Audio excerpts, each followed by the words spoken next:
சொல்லத்தான் நினைக்கிறேன். முதல் நாள் ஷூட்டிங் ஜெமினியில் தான் ஷூட்டிங்.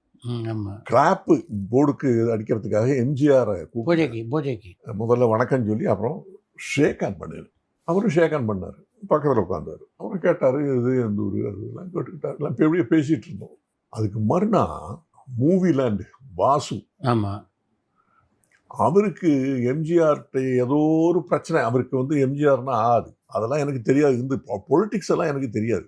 அவர் பெருசாக என்ன பண்ணார், அவர் மூவிலேண்டில் ஃப்ரண்ட் பேஜில் ஒரு பக்கம் என்ன போட்டு ஒரு பக்கம் எம்ஜிஆர் போட்டு என்னோட உருவம் எம்ஜிஆரோட பெருசாக போட்டு தமிழ் திரையுலகம் மாறப்போகுது, புது நாயகன் வந்தாச்சு அப்படி இப்படின்னு ஒரு பெரிய இது நடந்ததுமே. அன்னைக்கு ஈவினிங்கில் மாலை முரசில் அது ஒரு பெரிய நியூஸு. மறுநாள் தினத்தந்தியில் பெரிய நியூஸ்.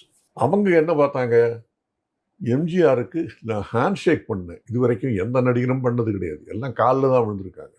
அவர் தெய்வம் மாதிரி. எனக்கு எங்கள் அம்மா அப்பா காலில் தான் நான் உடைய மற்றவங்க காலில் விழுந்து பழக்கம் இல்லை. நான் ஹேண்ட் ஷேக் பண்ணேன். அப்போது எனக்கு ஒரு ஃபோன் கால். மோகன சுந்தரம் நினைக்கிற அவர் பேர்.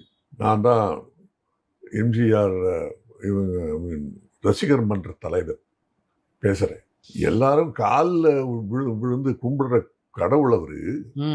நீங்கள் ஏதோ கை குலுக்கினீங்களாமே, ஹேண்ட் ஷேக் பண்ணீங்களாமே அப்படின்னு சொல்லி உங்கள் படம் ஒரு தியேட்டரில் கூட ரிலீஸ் ஆகாது அப்படின்னு ஃபோனை கீழே வச்சார். அப்போ நான் புரிஞ்சுக்கிட்டேன், இது வந்து இப்போ அரசியல் பொலிட்டிக்ஸ் சமாச்சாரம், இதில் போய் நான் மாற்றுறது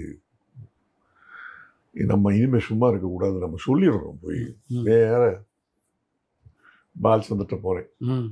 பாலச்சந்திரட்ட போய், சார் இந்த மாதிரி ஒரு ஃபோன் கால் வந்ததுன்னா உங்களுக்கு தெரிவிக்கணும், உங்களுக்கு தெரியாமல் இருக்கக்கூடாது, நான் இதெல்லாம் எதிர்பார்த்தது தான் அப்படின்னார் அவர்.